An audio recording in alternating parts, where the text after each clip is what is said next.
লতিফার শহীদ কলেমার জিকির। এই জিকিরের মাধ্যমে ধ্যানস্থ হওয়া যায় বা এই ধ্যান প্রাথমিক পর্যায়ে, তবে এই ধ্যানের গুরুত্ব অবশ্যই আছে। তবে ধ্যান করা যায় না, ধ্যান জীবনে ঘটে যায়।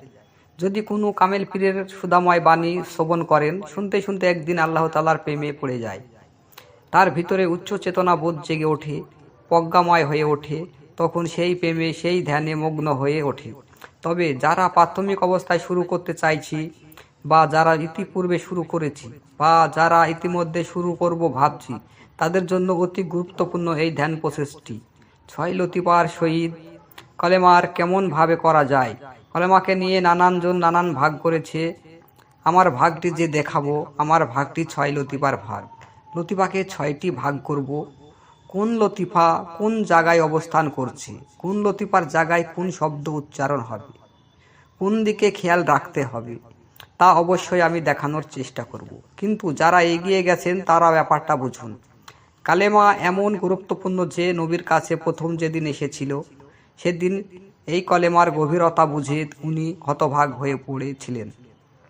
যে কলেমার অর্থ বোঝে না, শতবার হাজারবার পড়লেও তার কিছু যায় আসে না। সে মুখে মুখস্থ বলি পড়ছে বা অপরের কাছে শুনছে, কলেমার গভীরতা বোঝে না, তাই সে হতভাগ হয় না, তার ভিতরে চমকানি আসে না। কেন চমকানি আসে না? সে যে বোঝে না, তার জন্য চমকানি আসে না। তবে আজকে যেটি আমি দেখাবো, কলেমা ছয় লতিফার জিকির। এই যে কলেমার ছয় লতিফার জিকির আপনারা করবেন, তা কালেমার মাধ্যমে কি করে করবেন, এটি ভালো করে শিখে নিন। এই কলেমার জিকিরটি যদি ছয় লতিফার শহীদ করতে পারেন, 6টা পয়েন্ট আমি দেখিয়ে দেব, 6টি লতিফাকে দেখিয়ে দেব। কলেমাকে 6টি ভাগ করে, একটি ভাগে কোন কোন অংশ পড়বে, সেই অংশগুলাই খেয়াল করে করে যদি আপনি এই ধ্যানস্থ হতে পারেন, তাহলে আপনার বিচ্ছিন্ন মন, আপনার জগতে বেরিয়ে যাওয়া মন, আপনার ব্যতিব্যস্ত হওয়া মন, তা আপনার অন্তর গভীরে ঘুরে আসবে। আপনি শান্ত হতে পারবেন। এটাই ধ্যানের প্রথম পর্যায়। নিজের মনকে শান্ত করাতে হয়, কারণ মন যদি শান্ত হয়ে যায়, পরম আল্লাহর করোনা, পরম আল্লাহর হৃদায়ত, পরম আল্লাহর ইলহাম তখন বর্ষিত হতে থাকে। তাই মনকে শান্ত করার জন্য, মনকে দুনিয়ামুখী হতে ইউটার্ন করে নিজের দিকে ঘুরে আনার জন্য 6টি লতিফার কলেমার জিকির অবশ্যই প্রয়োজন আছে। খুব ভালো করে মন দিয়ে অবশ্যই কথাগুলো শুনুন। আমাদের যে নাভি কেন্দ্র, এটিকে বলা হয় নফস। 6টি লতিফার নাম পরপর দেখাচ্ছি এবং এদের স্থানগুলো দেখাচ্ছি। আগে এদের নামগুলো জেনে নিন এবং অবস্থানগুলো জেনে নিন, তারপর কলেমার ভাগ। তাহলে প্রথমে যে লতিফা, তার নাম হচ্ছে নফস, অর্থাৎ নাভি কেন্দ্র। নফস এই লতিফাটি অবস্থান করছে, তার উপর নাভি বরাবর উপরে উঠে পড়ুন। যে বক্ষস্থল, 2 স্তনের যে মিডিল স্থল, এখানে একটু খাল খাল ভাব হয়ে আছে, এই জায়গাটিকে বলা হয় শের। তারপর ওখান থেকে সোজা উপরে উঠে পড়ুন। আপনার 2 চোখের মিডিলের যে স্থান, যেটিকে আমরা ত্রিনয়ন বলি, এটিকে বলা হয় আকফা। এবার ঠিক আকফা থেকে কপাল বরাবর উপরের দিকে উঠে পড়ুন। মাথার উপরের ভাগ, একেবারে যেটিকে যদি চাঁদি বলি, এর যে মিডিল স্থল, এই এলাকাটিকে বলা হয় খুপি। তাহলে নফস হতে খুপি পর্যন্ত, উপর থেকে নিচ পর্যন্ত আমরা একটি সরল রেখা পেলাম। এবার আসুন আমরা যেটিকে ডান সাইড বলছি, এই ডান সাইডে স্তনের 2 আঙুল নিচে, এটিকে বলা হয় রুহু। এবং বাম সাইডের স্তনের 2 আঙুল নিচে এই এলাকাটিকে বলা হয় কল্প। এই হচ্ছে 6টি লতিফার প্রথম হচ্ছে নাভিকেন্দ্র নফস। তারপরে বক্ষস্থলে যেটা খালি অংশ বা খাল অংশ, এটিকে বলা হচ্ছে শির। এবং নাক বরাবর এগিয়ে 2 ভুরুর যে মিডিল স্থল, যেটিকে ত্রিনয়ন বলা হয়, এটি হচ্ছে আকফা। এবং মাথার উপরের তলদেশকে বলা হচ্ছে খুপি। এবার কলেমাকে 6টি ভাগ করে নিয়ে এই 6 লতিফার উপরে এক একটা বিন্দুতে এক একটা অংশ পয়েন্ট করুন, সেই ধারে ধ্যানস্থ হন। কলেমাকে 6টা ভাগ করবেন, নাভি কেন্দ্র থেকে শুরু করে খুপি পর্যন্ত, অর্থাৎ মাথার উপরের স্থল পর্যন্ত যাবেন। তারপরে ডানের লক্ষ্য, পরে বাম সাইডে লক্ষ্য। নফস কেন্দ্র থেকে শুরু হয় লা, তারপরে বক্ষস্থলের যে মিডল স্থল, এটিকে বলা হয় ইলা। তারপরে ত্রিনয়নের কপালের এই অংশটিকে বলা হয় হা। তারপর মাথার উপরের অংশটাকে যেটা আমরা বলছি খুপি, এটি হবে ইল্লা। আর ডান সাইডের স্তনের 2 আঙুল নিচে যেটিকে আমরা রুহু বলি, এটিতে হবে আল্লাহ। এবং বাম সাইডে 2 আঙুল নিচের যেটিকে আমরা কলব বলি, এখানে হবে হু। দেখুন, এই যে আমি পয়েন্টগুলো দেখালাম, প্রথমে নাভিকেন্দ্র থেকে শুরু করে একেবারে মাথার উপর পর্যন্ত উঠে যাবেন। এখানে 4টি বিন্দু পাবেন। এই 4টি জায়গাতে যে লতিপা আছে 4টে, সেটা আবার শুনে নিন। নাভিকেন্দ্রকে বলা হচ্ছে নফস, বুকের মিডল স্থলকে বলা হচ্ছে শির, এবং ত্রিনয়নের এই জায়গাটিকে বলা হচ্ছে আকফা, এবং মাথার উপরের ভাগকে বলা হচ্ছে খোপি। তাহলে আপনি সোজা উপরের দিক থেকে চলে গেলেন। এবার ডান ধারে স্তনের 2 আঙুল নিচে এটি হচ্ছে রুহু, এবং বাম ধারে স্তনের 2 আঙুল নিচে এটিকে বলা হচ্ছে কলব। এই 6 লতিপার যে কলেমার 6টি ভাগ আমরা দেখিয়েছি, এই 6 লতিপার স্থানে কলেমাকে 6টা ভাগ করে এক একটি ভাগে ওখানে দিয়ে বিন্দু করে পয়েন্ট করে লক্ষ্য রাখুন।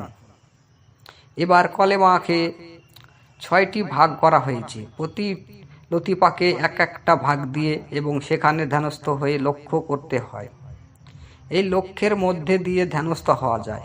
যখন শুরু করবেন, শুরুতে বলবেন লা, তখন লক্ষ্য কিন্তু নাভিকেন্দ্র। এবার যখন বলছেন ইলা, তখন বক্ষস্থলে লক্ষ্য। তারপরে যখন বলছেন হা, তখন ত্রিনয়নের উপরে যেখানে আকফা আছে এখানে লক্ষ্য। তারপরে যখন ইল্লা বলছেন, মাথার উপরের ভাগ যেখানে খুপি বলা হচ্ছে এখানে ইল্লা। তারপরে ডান সাইডে স্তনের 2 আঙুল নিচে আল্লাহ, এবং বাম সাইডের স্তনের 2 আঙুল নিচে হু। শব্দ যখন করবেন তখন যেন কল্পে একটি ধাক্কা সৃষ্টি হয়, কল্প জাগরিত করা হয়। এই ধ্যানস্থ করার মূল যে মন্ত্র, মূল লক্ষ্য, সেটা হচ্ছে আমাদের মন সর্বদা বহিরাগত মুখ। জগতের প্রতি প্রেম আছে, জগতে শান্তি খুঁজে নিতে চায়, কিন্তু জগৎ তো মিথ্যা, জগৎ তো মায়া। জগতের মধ্যে এমন কোনো বস্তু নাই যে মন চিরশান্ত হয়ে যেতে পারে। তাই এই বহিরাগত মনকে ইউটার্ন করে ঘুরিয়ে লতিপার 6 কেন্দ্রে যদি ফেলা যায়, সেটা অন্তর্মুখী হলো। তার জন্য এই ধ্যানের প্রসেসটি শেখানো, কারণ এই মনকে শান্ত করতেই হবে, মনকে অন্তরস্থ করতেই হবে। মন যদি বহিরামুখী হয়ে যায়, ধ্যান ঘটবে না। তাই আপনার এই ধ্যানটি করবেন, লতিপার জিকিরটি যখন করবেন তখন এমনভাবে করবেন লক্ষ্যগুলি যেন 6টি জায়গাতেই যায়। ঠিক কেটে কেটে এমনভাবে হবে লা ইলাহা ইল্লা আল্লাহ হু, লা ইলাহা ইল্লা আল্লাহ হু। একেবারে নাভিকেন্দ্র থেকে মাথা পর্যন্ত চলে গেলাম, অর্থাৎ নফস হতে শের হয়ে আকফা হয়ে খুপি পর্যন্ত চলে গেলাম। এখানে আছে 4টি বিন্দু, লা ইলাহা ইল্লা, এই 4টি ভাগ করেছি। তারপরে ডান সাইড স্তনের 2 আঙুল নিচে যেখানে রুহু আছে এখানে আল্লাহ, এবং বাম সাইডে স্তনের 2 আঙুল নিচে যেখানে কল্প আছে এখানে হু। তাহলে উচ্চারণ ঠিক এমন হবে, লক্ষ্যটা নিজের কেন্দ্রে হবে লা ইলাহা ইল্লা আল্লাহ হু, লা ইলাহা ইল্লা আল্লাহ হু, লা ইলাহা ইল্লা আল্লাহ হু। এই ধরনের জিকির আপনার ভিতরে চলতেই থাকবে। এই জিকির যদি জোরে জোরে করতে পারেন তাহলে জোরে করবেন। যদি জোরে করতে আপনার অসুবিধা হয়, আপনি মনে মনে শব্দ উচ্চারণ না করেও তাও করতে পারবেন এবং সাকসেসফুল হতে পারবেন। আপনার কেবলমাত্র লক্ষ্য 6টি ভাগ 6টি পয়েন্টে যেন যায়। 6টি পয়েন্টে যে লতিপাগুলি দেওয়া হলো, এই লতিপার উপর যেন লক্ষ্য থাকে। 6টি লতিফার অবস্থান দেখালাম। কলেমাকে 6 ভাগ করে 6টা স্থানে বিন্দু করে পয়েন্টে বসিয়ে 6টি জায়গাতে লক্ষ্য রেখে এই কলেমা ও লতিফার ধ্যানে মগ্ন হতে হবে। লা ইলাহা ইল্লা আল্লাহ হু, লা ইলাহা ইল্লা আল্লাহ হু। দেখুন 6টা জায়গাতেই পড়ছে, এই 6 জায়গায় লক্ষ্য রাখতে হবে। দুনিয়াদারির মোহে লক্ষ্য রাখা চলবে না। 6টি স্থানে পয়েন্ট করতে হবে, যেখানে যে শব্দ হবে সেখানে তোমার লক্ষ্য ও খেয়াল দিতে হবে।